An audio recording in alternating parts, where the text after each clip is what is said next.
Es un protagonista de la mañana en el Prime Time de Manuel Núñez.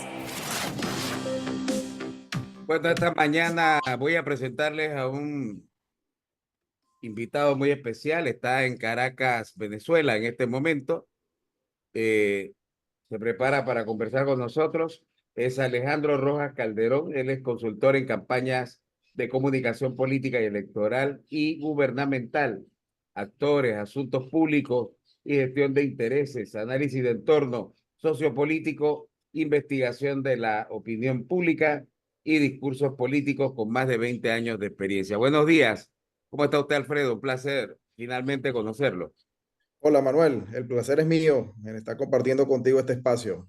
¿Usted es venezolano o usted es español? Las dos cosas, Es pero primero nacionalizado, venezolano porque aquí nací, en Venezuela. ok, y nacionalizado español, Correcto. pero tiene también vínculos con Panamá. También tengo mi familia allí en Panamá. Como estamos todos los venezolanos con familia en muchas partes del mundo, Claro, estamos dispersos en todas partes. una migración obligatoria. Una migración forzada, la que nunca pensamos que haríamos, porque siempre fuimos un país receptor de inmigrantes, inmigrantes que se integraron plenamente en nuestra sociedad y que son tan venezolanos o más venezolanos que nosotros. Pero bueno, nos tocó esta difícil situación que nos obligó a buscar otros caminos, otros países que nos acogieran. Así es. ¿Cuál es la situación de Venezuela? Yo a veces no quiero darle crédito a algunos canales, algunas cadenas de televisión, porque usted lo sabe, eh, Alfredo, también hasta los canales tienen posición y tienen comité editorial en todas partes del mundo. Eso no es un pecado y es la realidad. Entonces, a veces cuando uno cree que está escuchando una realidad puntual, está escuchando una realidad parcial con los intereses de los miembros de la junta directiva del medio de comunicación. Pero lo que sí yo creo que es evidente y todo el mundo ha coincidido, Alfredo, en que hay una victoria contundente de la oposición venezolana. Voy a dejarle unos minutos para que nos pueda explicar todo este tema. Sí, coincido contigo, no hay ninguna novedad en que los medios de comunicación, pero tampoco en que los sectores políticos y los propios ciudadanos tengan sus propios intereses. Lo importante siempre es que esos intereses se transparenten y sepamos cuando alguien nos está hablando cuáles son los intereses, las preferencias, las expectativas que tiene, ¿no? Sobre la situación particular en nuestro país, en efecto, ha habido unos resultados electorales. Al menos yo siempre he dicho durante estos días que logramos tener unos resultados electorales, porque es que el propio proceso en algún momento, y era uno de los escenarios que manejábamos, inclusive hasta el propio día de las votaciones, manejábamos el escenario de que era posible que ese proceso se suspendiera durante el mismo día, ¿no? Pero bueno, se produjeron los resultados electorales y los resultados electorales no deben haber sorprendido a nadie, no sorprenden a nadie, ni siquiera al gobierno y quienes aún le apoyan, porque las encuestas ya indicaban, y no digo una encuesta en un solo momento, me refiero por lo menos desde un año atrás, desde las elecciones primarias, poco antes de las elecciones primarias en octubre del año pasado, ya las encuestas describían una tendencia que era clara, y es que había una expectativa, una aspiración de cambio de los venezolanos, y que también se había consolidado el liderazgo de María Corina Machado, que había ganado esas primarias, pero que a la postre no pudo tampoco inscribirse, se le inhabilitó de forma arbitraria y no pudo inscribirse como candidata al Consejo Nacional Electoral. de tal modo que esa victoria de la oposición ya estaba predicha. Así lo indicaban, insisto, las tendencias de las encuestas. Afortunadamente para la oposición, en último momento logró inscribir un candidato en una de las pocas tarjetas que ya les quedaba en el tarjetón electoral. Y logró inscribir un candidato desconocido, un ex embajador de nuestro país, que nadie conocía y que el gobierno permitió que se inscribiera, porque esto hay que decirlo, inclusive habría que negociar con el gobierno quienes podían inscribirse por parte de la oposición. Ya esto nos dice qué tipo de elecciones estábamos teniendo, ¿no? Unas elecciones muy condicionadas, para nadie igualitarias, ¿no? Y bueno, logró inscribirse este candidato entre el liderazgo de María Corina y la candidatura de Mundo González Urrutia, pues se logró llegar al 28 de julio y alcanzar este triunfo que es muy evidente, ¿no? Y que la propia oposición ha puesto a disposición de todo el mundo, porque se puede consultar fácilmente por la web, todas las copias de las actas que pudieron rescatar los testigos de la oposición, porque esto también hay que decirlo. En la parte final de ese día, en la noche y madrugada, ya del 29, los testigos del gobierno y los técnicos del Consejo Nacional Electoral estaban impidiendo que los testigos de la oposición obtuvieran las actas de sus mesas. De hecho, todavía falta un 20% de las actas, casi un 20% de las actas que la oposición no ha podido todavía recabar, porque se le impidió a sus testigos completar este trabajo. Pero sin embargo, con un poco más del 80% de las copias de las actas que tiene la oposición en sus manos y que ha mostrado, ha puesto a disposición, el triunfo es evidente. Por la otra parte, tenemos un Consejo Nacional Electoral, una autoridad electoral que está bajo control del gobierno, como el resto de las instituciones de nuestro país, que no ha publicado aún las actas. Ya ha pasado más de una semana, no ha publicado aún las actas. El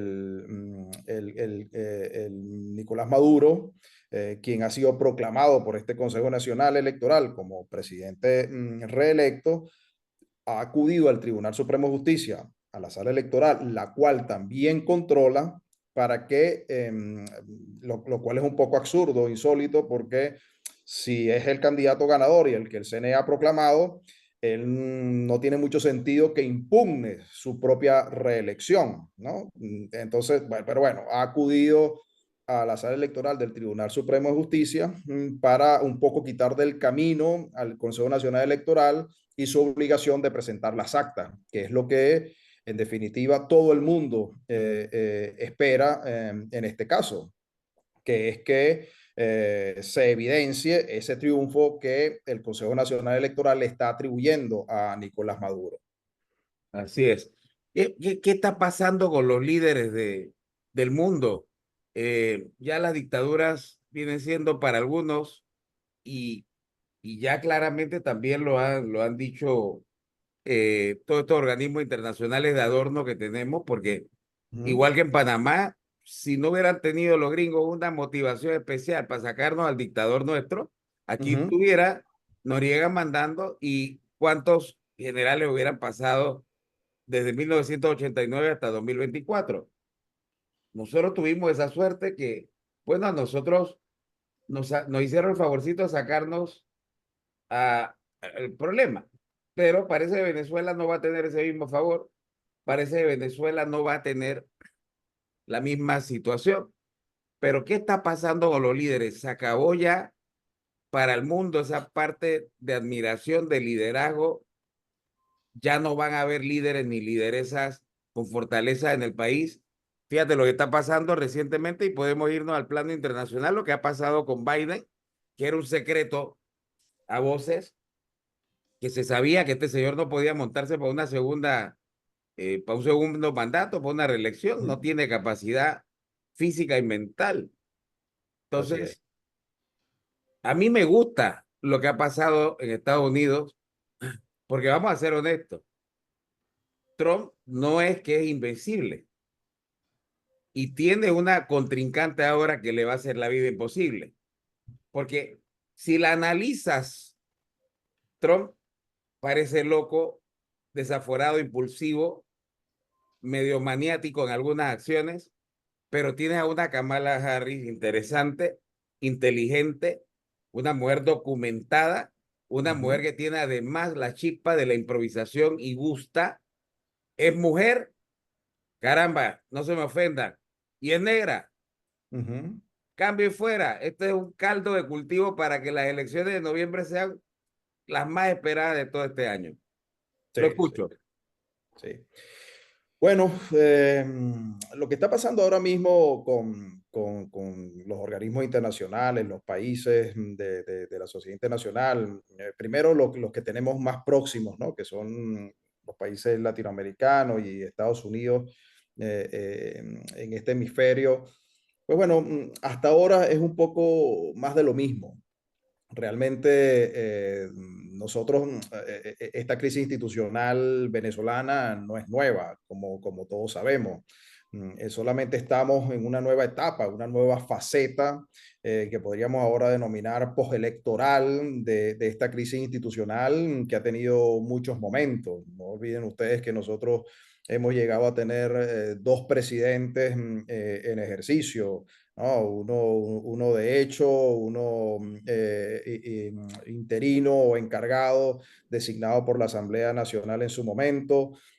Y todas estas situaciones, pues bueno, han siempre exigido respuestas por parte de la sociedad internacional, ¿no? Ahora bien, ahora mismo tenemos una situación que tiene un ingrediente adicional, diferente a todos los anteriores, que es que tenemos unos resultados electorales que son muy contundentes, ¿no? Y que son favorables al candidato de la oposición. Esto ha llevado a algunos países a ya reconocer directamente a Edmundo González Urrutia como el presidente electo. Otros países más cautelosos, sobre todo por los antecedentes que hemos tenido en ese sentido, porque ya en su momento Juan Guaidó también fue reconocido como presidente, en ese caso el presidente interino encargado del país, y luego esto institucionalmente no tuvo ningún efecto dentro de Venezuela, ¿no? Entonces nos encontramos con un conjunto de países que están todavía exigiendo, como también el Centro Carter, otros organismos internacionales. El Centro Carter, por cierto, que participa como veedor internacional del proceso y es uno de los pocos organismos internacionales que el Consejo Nacional Electoral les permite, en efecto, la observación, ¿no? Aunque el Consejo Nacional Electoral prefiere llamarlo veeduría, ¿no? Para restarle un poco cualquier carácter vinculante a la observación internacional que se hace, ¿no? Pero bueno, nosotros no tenemos unas elecciones como en Panamá, por ejemplo, donde acuden observadores internacionales de la OEA Claro, o de la Unión Europea, distintos países, ¿no? Y sí, tenemos otro conjunto de países, bueno, del mismo tenor autoritario, China, Rusia, Irán, etcétera, etcétera, que reconocen directamente a Maduro y que no esperan ninguna de las actas. Pero aquí no es un problema de apoyo o no, aquí es un problema de gestión.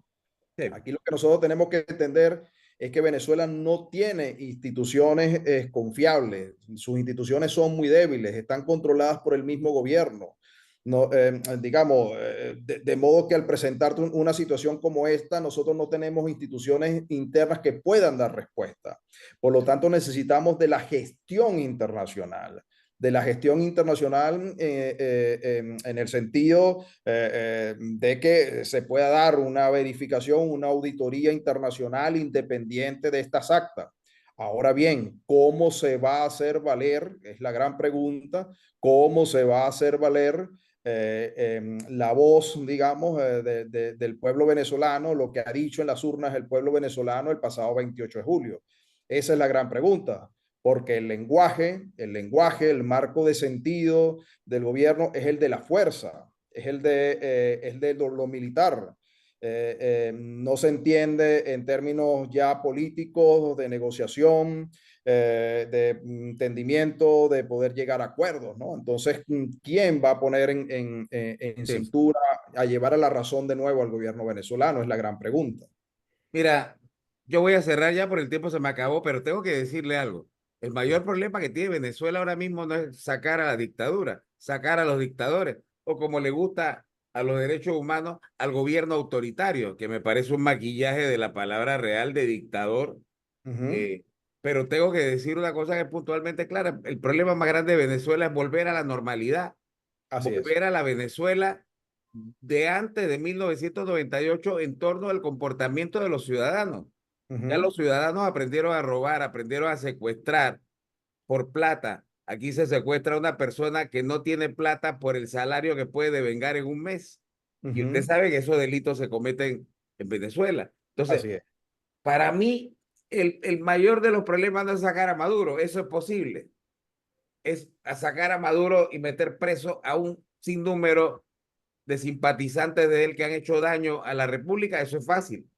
Eso se puede lograr. Panamá vivió una noche así. Y bueno, nosotros tuvimos la suerte, nos hicieron el favor. Pero el problema más grande es que Venezuela regrese a ser lo que era. Sí, es así, es así. De hecho, a los propios venezolanos nos cuesta pensar, entender, vivir la normalidad, porque son muchos años de anormalidad, muchos años de Claro, anormalidad. Y eso va a tomar en efecto su tiempo, ¿no? Todas las cosas que nos pasan entran en esa misma sí, tendencia de la normalidad, como es el propio fraude electoral.